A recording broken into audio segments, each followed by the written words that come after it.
I'd like to talk a little bit about conspiracy theory.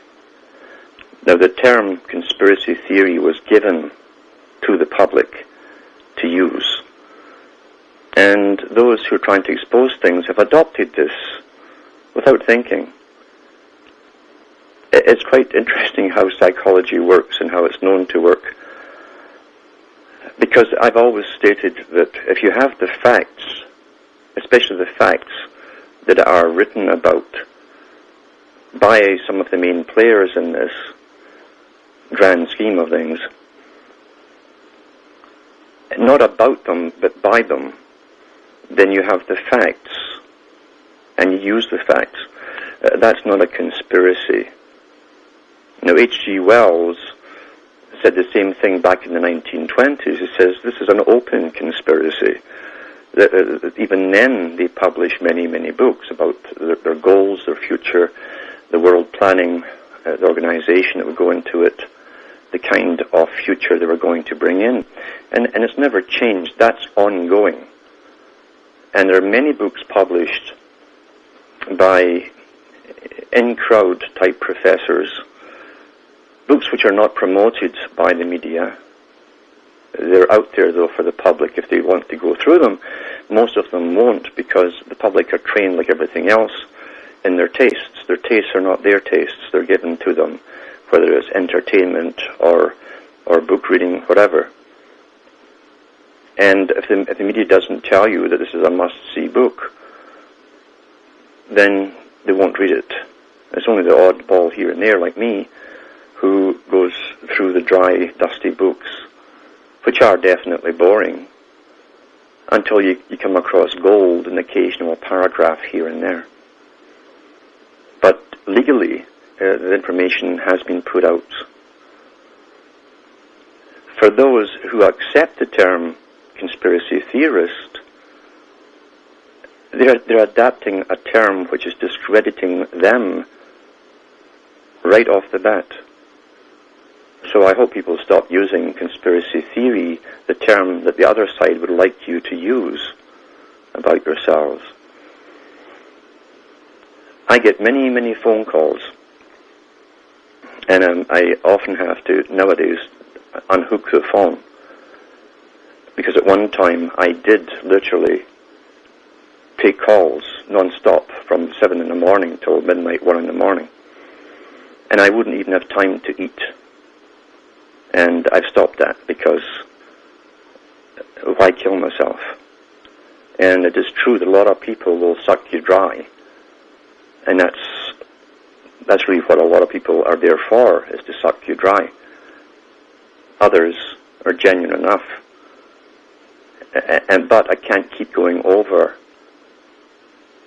the process of waking up to everybody who's starting to wake up, because it's too draining on a one-to-one basis. And for me, it's like coming back from outer space to see a molecule of dust somewhere, something that I'd seen long ago. It's low-level stuff. The popular conspiracy media don't help this process, because the process works by giving out certain information. If we take the regular media, their job is to give you your thoughts for each day,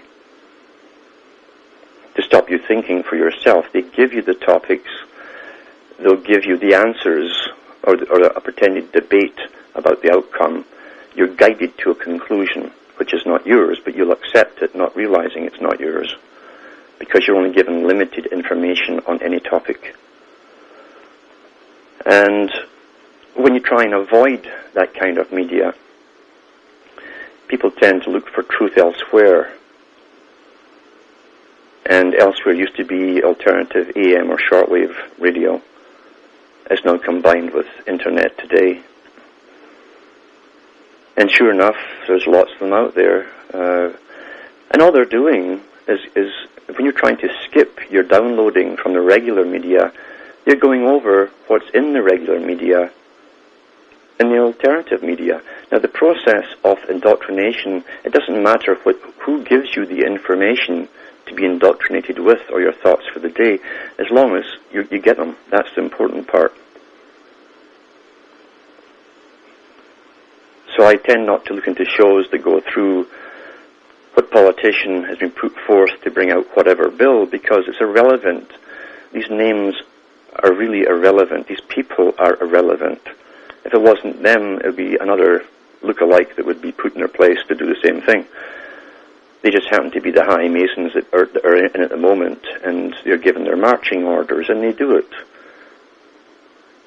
I liken this kind of mentality of the day-by-day blows, what's being done to you, as the laboratory. It's like mice in a cage. And every day, at the crack of dawn, they start chattering about, well, what do you think they'll do to us today? And will they inject us? Will they take one of us out and dissect them? Will they put the wires in our brains and make us dance? There's a thousand possibilities, you see.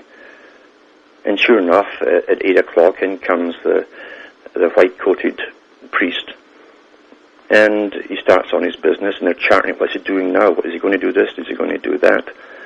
That's where alternate media has always been, at that stage. The chattering about the next blow that's going to be struck, or could be struck, and they take every possibility to the extreme, almost like a panic situation. And people do get panicked by that kind of stuff. The sky is always falling, every day it's falling. And I tell people that here's the important thing. When you realize that all you're doing by being terrified, and why you're terrified, it's because you're reacting to an older way of life, the one you were born into, changing. And really, everything that you thought about that older way of life is more like a Hollywood fiction than a reality. There were no good old days. And the system has always been here. All they're doing is changing their system to make it more efficient for themselves into the next phase. And this has been going on for millennia. We follow history. History is a horror show. A horror show of money from the Middle East, ancient times, being introduced everywhere, then standing armies following it, recruited by money, kept together by money, taxation, and armies going off to conquer and slaughter and dominate. All down through history, so that a few men behind the scenes, a few families really, could benefit from the vast wealth of slavery.